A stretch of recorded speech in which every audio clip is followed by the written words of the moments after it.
If you'll indulge me for just a few seconds, I'd like to tell you about something that happened to... This is my husband, Tom, if anybody doesn't know. Don't infer anything from the fact that we're sitting apart. Morning. Right. So in April, we went to Barcelona for a few days with some old friends, Lynn and Bill. And it happened to be St. George's Day when we were there. I didn't even know they celebrated St. George's Day. A wonderful day, a bit mixed up with Valentine's Day. Because all the women and girls receive a rose and all the males receive a book. And it's a brilliant celebration day. And all the streets are full of stalls, flower stalls and book stalls. And there are masses and masses of people around, and it's a holiday. And celebrations everywhere. It's beautiful. And we were advised to go to the Gothic Quarter and see the old Gothic cathedral. Wonderful. So off we went like good tourists. Thousands of people milling round, and we stood in front of this huge Gothic cathedral, a bit like the same colour anyway as our own cathedral here. Massive, huge steps leading up to the front of it. And on the bottom couple of steps, amongst the crowd milling round, was a young man, neatly dressed in a denim shirt and jeans, well-cut beard, quite small, about 20, 21, with a couple of friends, and he was just setting up a stool next to him. And on the stool was a piece of cardboard, rough cut cardboard, which said in Spanish, "Trust me, trust yourself, hug me." And his friend was helping to put on him a blindfold. And he stood with his two arms out in this position. And he was silent. And the crowd began to be silent around him. And we four stood and watched what was going on. And we fell silent too. And it was an amazing moment for us. And I stood wondering what to do. And everything in me wanted to go and hug him. But I hesitated. I didn't know why I was hesitating. And then Bill, our friend, said, "Go. Go now." So I waited, and a little boy ran forward, but only came to just below his waist. And he hugged him round his thighs. And the young man got down to his level and hugged the boy. And then an old lady came forward, and he was gentle with her. And then two teenagers came out giggling, and he giggled with them. And then a suited man, and then somebody on a bike, got off a bike, and he mirrored how they were. And they just melted away back into the crowd. And then I went. And I don't know what I said, but I think I must have said thank you. Because he hugged me, and it felt like I was being lifted up, held. And then he said thank you in English to me. And all I know is that judgment was suspended. He didn't know who I was.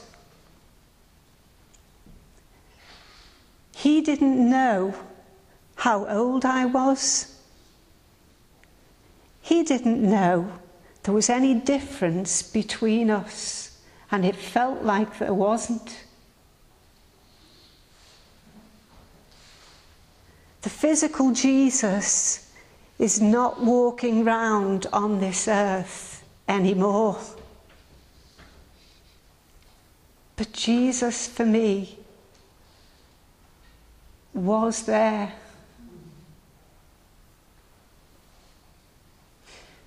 And the juxtaposition of that huge edifice of the cathedral and that tiny boy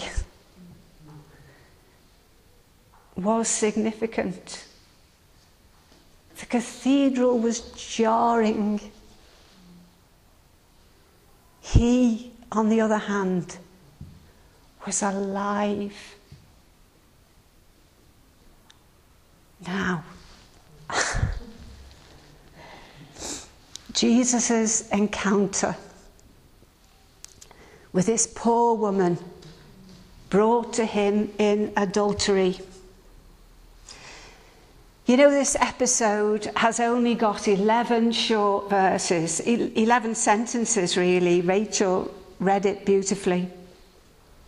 And you know what? It's only recorded in John's Gospel. That surprised me. Many scholars think that this doesn't fit into John's Gospel, it seems. And I think reading it, neither do I. It feels like it belongs to Mark or Luke, because it's a story, it's an event which feels to me like it really might have happened. Whereas John's Gospel is a bit didactic, it's a bit like a teaching gospel. Anyway, that's by the by, but it feels maybe that this thing might have really happened and it stayed in that community's consciousness as a very significant thing, and that by the time John's Gospel has been written, maybe they've said, look, let's get it into the Gospels. And so there it is in John's Gospel.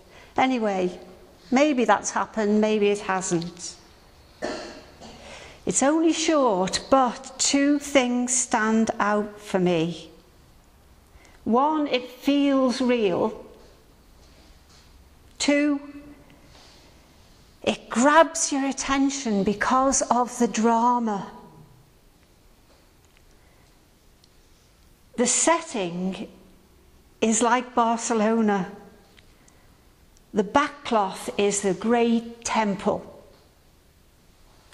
probably the women's court, and it's the 8th day of the Festival of Tabernacles. It was a high holy day for the Jews, and Jerusalem would have been crowded. The Pharisees would have had their hands full trying to keep order, you know, keeping a lid on things until sunset, when the festival would have finished and the crowds dispersed.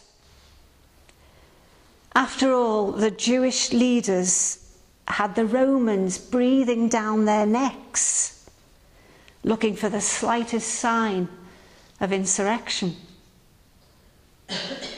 Well, it was hardly daylight, and here was Jesus, yet again, sat in the temple courtyard, a crowd already at his feet. What's he doing? He's writing in the dust. Now, Jesus knew the law as well as the Pharisees did. and this was a holy day.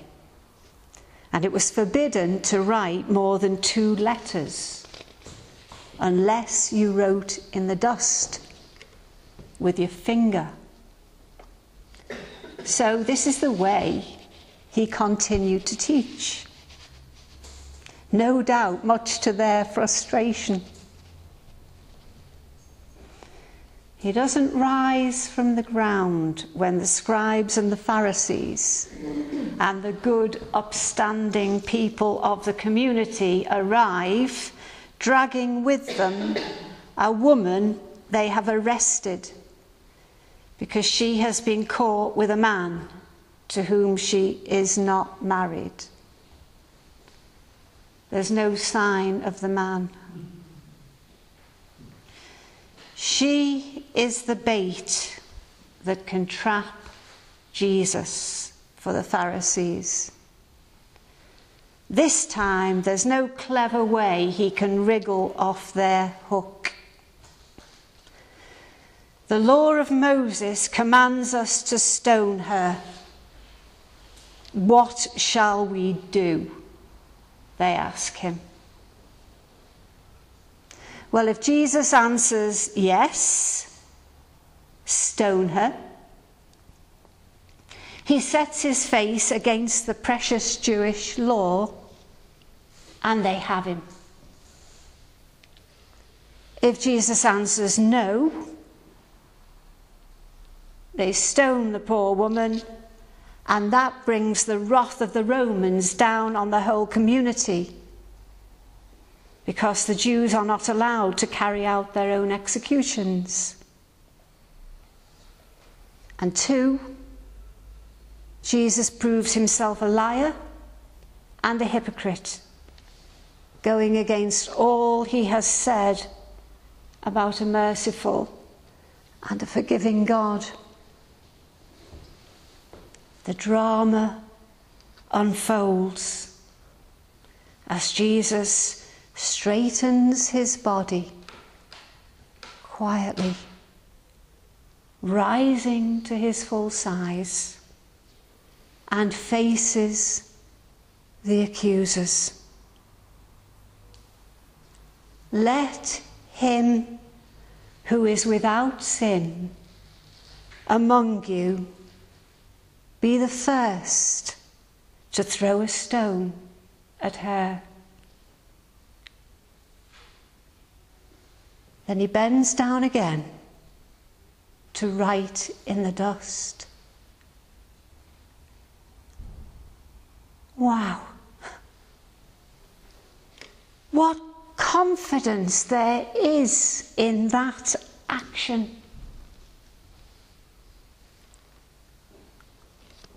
What letting go there is in what he does. Think about it. We have had our encounter. Now it's up to you.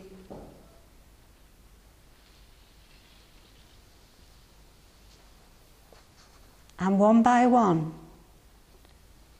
they left, beginning with the eldest.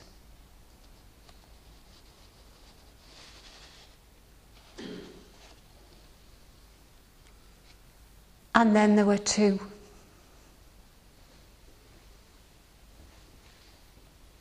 Jesus and the woman. And we get a different kind of encounter. Incredible, incredible tenderness. Wouldn't you expect Jesus to stand up now?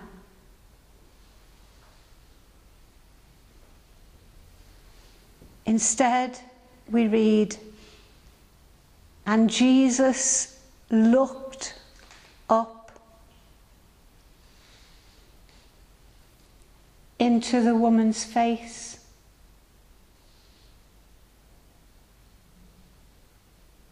he looked up at her and asked, "Woman, where are they? Has no one condemned you?"